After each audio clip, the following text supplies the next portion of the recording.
Dhaggeeffattoota nuduteen jalqabaanii imbaasiiwwan biyyoota garaagaraa teessoo isaanii magaalaa Finfinnee godhatan yaaddoo nageenya lolkaaba Itoophiyaa wal qabateen lammiileen isaanii garbii isaaniitti akka dachaan torbe dabre kaasee waamicha gochuu eegalan. Ameerikaa, United Kingdom, Saudi Arabia, Canada akkasumas biyyoota michuu Itoophiyaa jedhaman akka Raashiyaa fi Kooriyaa Kibbaa biyyoota yaaddoo nageenya Itoophiyaa keessa jiru lammiilee isaaniif akeekkachiisa kennan. Kanaan wal qabatee dubbi himaa ministeerri dhimma alaa ambaasaadar Diinaa Muftiin irraa deebii kenne.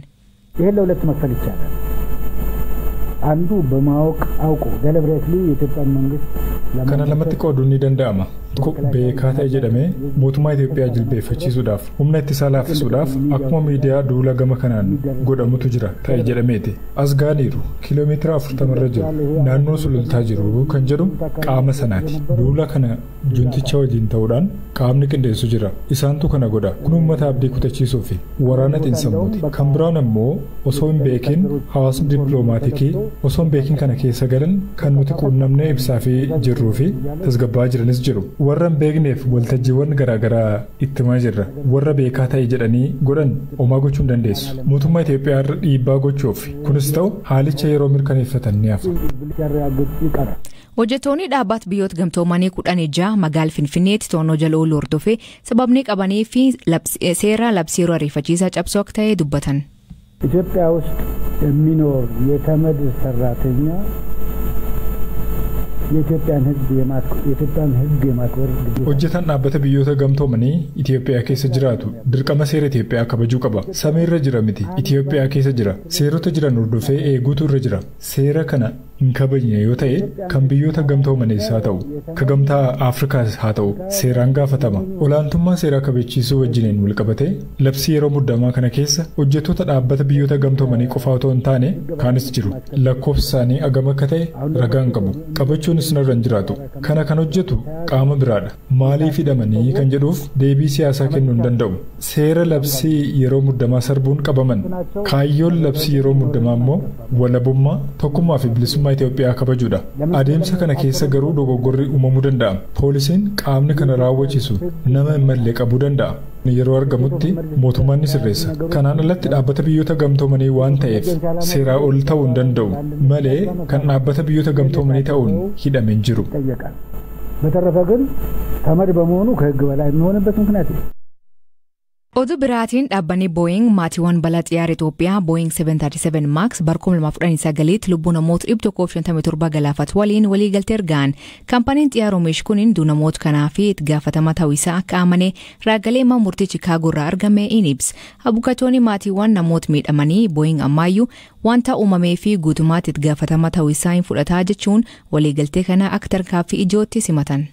Dhaabbanni Boeing maatiiwwan balaa xiyyaara Itoophiyaa Boeing 737 Max bara 2019tti lubbuu namoota 157 galaafate waliin waliigaltee irra ga'eera. Kaampaniin xiyyaara oomishu kun du'a namoota kanaaf itti gaafatamaa ta'uusaa akka amane ragaaleen mana murtii Chicaagoo irraa argame ni mul'isu. Abukaatonni maatiiwwan namoota miidhamanii Boeing ammayyuu wanta uumameef guutummaatti itti gaafatamaa ta'uusaa ni fudhata jechuun waliigaltee kana akka tarkaanfii ijootti simataniiru. Waliigalteen kun maatiin US ala jiran biyyoota akka Itoophiyaa fi Keeniyaa keessa jiran karaa manneen murtii US'n akka beenyaa argataniif karaa bana. UK irraa Mark Pegram ka ilmi isaa Sam balaa kanaan lubbuun isaa darbe nuuf wanti guddaan Boeing balleessaa kanaaf daandii qilleensa Itoophiyaa yookiin ammoo paayileetota himachuu dhiisee balleessicha amanuu isaadhaa akka isaan harka kennatan barbaanne jedha. Harmeen Sam deebiin akka BBCtti himtetti beenyaa nuuf kaffalamuun nuti maqaa Saamiin gargaarsa gumaachuudha. Kuni wanta nuti gochuu barbaannuu fi wanta Sam akka nuti goonuuf barbaadudha jetteetti. Waliigalteen Chicaagoo Illinois bakka waajjirri muummee Boeing jirutti gaggeeffame kun karaa itti kaffaltiin beenyaatti raawwatamu bana. Waliigaltichi sadarkaa beenyaa maatiilee miidhamtootaaf kennamuu addatti ibsuu baatus hanga isaa fi adeemsota gara fuula duraa irratti daangaa ni kaa'a. Boeing maatiileen namoota balaa kanaan lubbuu isaanii dhabanii akka beenyaa sirrii fi madaalawaa ta'e argatan gochuuf kutateera jechuun dhaabbatichi ibsa baaseen heereera. Abukaatonni maatiilee ibsa baasaniin waliigaltee kanaan Boeing xiyyaara 737 Max rakkoolee miidhaa uuman qabaachuu isaa amanee balaa uumameef qaamolee biroo kamuu himachuuf yaalii akka hin taasisne waliigaleeraa jedhan. Dhaggeeffattootni naannoo gabaabaa addunyaa isaniif dhiyeessinaa jalqabaanii pireezidantiin duraanii Afrikaa Kibbaa FW de Klerk umrii waggaa 85tti du'aan boqote. De Klerk pireezidantii sanyii adii yeroo dhumaatiif Afrikaa Kibbaa bulchee ture. Nam siyaasaan beekamaa akka ture De Klerk ce'umsa Afrikaa Kibbaa garsiin deemokiraasii taasisuu keessatti nama murteessa ture. Baroom kana wallaansi fayyaa taasifameen dhiibbee kansarii irratti argame dubbii himaa faawundeeshinii isaanii hime. Viidiyoo du'isaatiin booda faawundeeshiniin gadhiisee FW'n miidhaa namoota sanyii gurraachatii fi indii irratti mootummaan isa geessiseef dhiifama gaafate. Daa'imni US ulfaa 21 qofaan ture dhalatee fi walakkaa kiilogiraamaa qofaa madaalu ture addunyaarraa daa'ima adoo yeroon hin ga'inii dhalatee isaa diqqa lubbuun ol ta'uun galmaa'e. Curtis Means kutaa Alabamaatti bara dabree ka dhalate yoo ta'u giraamii 420 qof madaalaa ture. Guinness World Record Curtis Means akka walumaatti ji'oota 16 ka guute ta'uu ibsuun rikoodii addunyaa haaraa galmeessisuu mirkaneesse.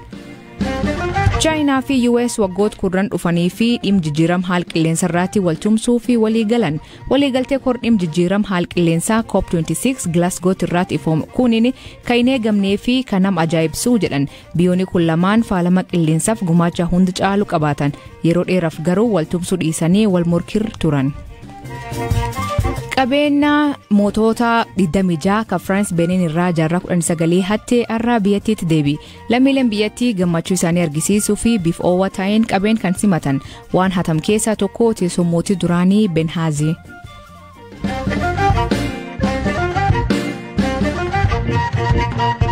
Dhaabbata televezyiinii Nabad jedhamu kan hooganuu fi abbaa ministeera dubartoota daa'immaniif dargaggoota akka turte Filsaan Abdullaahi obbo Abdullaahi Ahmed dheengaddaa uummattoota nageenyaatiin gaafatamuu himan. Ismalee gaazexeessitoonni dhaabbatichaa 4 to'atamanii agammaa gadi hin dhiifamne. Dabalataan dhaabbatichi aangaa'otaan cufamuu obbo Abdullaahi BBC Somaaliitti hime.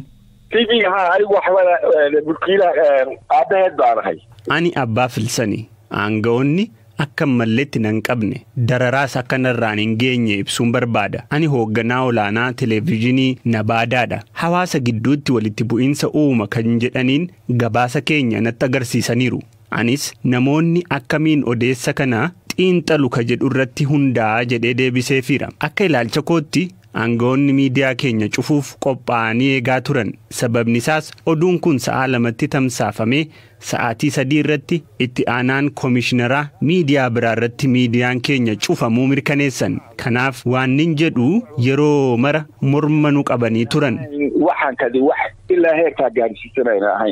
Nabad TV'n dhaabbata televezyiinii dhuunfaa kan naannoo Soomaalii keessa jiru yoo ta'u Ismalee dhaabbati dhuunfaa kan biraa hin jiru naannichi keessa. Dhaabbati kun erga ministeera muummee garangoota dhufeen booda dubartii boodarraa ministeera dubartoota daa'immaniif dargaggoota taatee Filsaan Abdullaahiin hundeeffame. Nabad jechuun afaan Soomaaliin naga jechuu yoo ta'u ka amma ittiin himatame dhimma nageenya saboota biraa naannoo Soomaliin al jiran yaada uummata afaan Soomaalii dubbatan dabarsu. Filsaan kaabinee haaraan hundaa'uun dura aangoo ministeerummaa fedhiin gadhiifte. Akka buufii TPLF iddoowwan naannolee Amaaraa fi Afar keessatti qabattee gadhiistee bahuu qabdii jedhu mootummaan Itoophiyaa. Miidiyaaleef ibsa dubbii himaa ministeera dhimma alaa Ambaasaadar Diinaa Muftiin nageenyi akka jiraatuu fi TPLF seer-qabeessummaa mootummaa Itoophiyaa fudhachuu fi haleellawwan taasisuu dhaabuu akka qaban himan. Mootummaan Itoophiyaa yeroo kamiifuu nagaaf fedhii akka qabu kan himu Ambaasaadar Diinaan akka biyyeessatti misoomaaf dursa kenninaa jedhe. Gamkaaniin State Secretariin US Antonio Blinken waraana Itoophiyaa keessatti gaggeeffamaa jiru dhaabsisuu fi dippiloomaasiin in hojjetaa jedhee abdachaa jira jedhe. Galaana Balaay gabaasa qaba.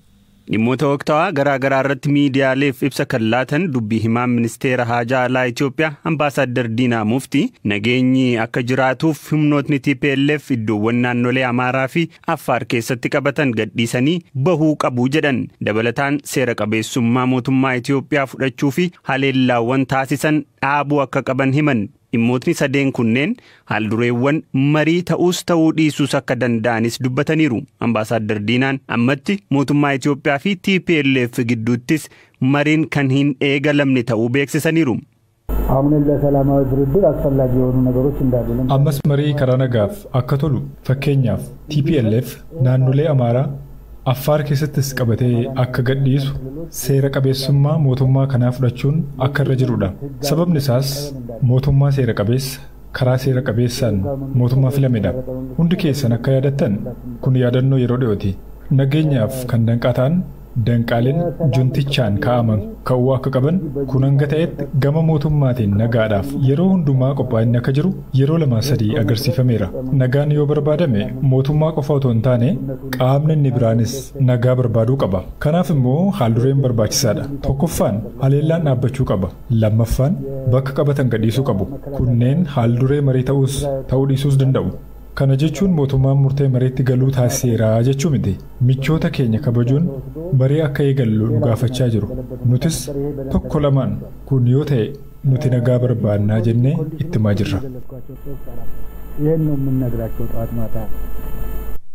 Waraana Itoophiyaa keessatti adeemaa jiru kana karaa nagaan furuuf tattaafachaa akka jiran pirezidantiin Naayijeeriyaa duraanii fi dhiyeenya gamtaa Afrikaatti ergamaa addaa gaanfa Afrikaa ta'uun kan ramadaman Olusegun Obasanjoo tibba kana aangawoota mootummaa Itoophiyaa waliin Maqaleettis imaluun aangawoota TPLF waliin mari'atanii turanii. Dubbii himaan TPLF Obbo Geetaachoo Raddaa mariin Obasanjoo waliin ture firii qabeessa ture waraana kana ilaalchisee ejjennoon TPLF maal akka ta'e hubachiifneerraa jedhan. Ambaasaddar Diinaa Muftii gama isaaniin tattaaffii Obasanjoon godhaa jiran mootummaan Itoophiyaa akkamiin akka ilaalu himaniiru.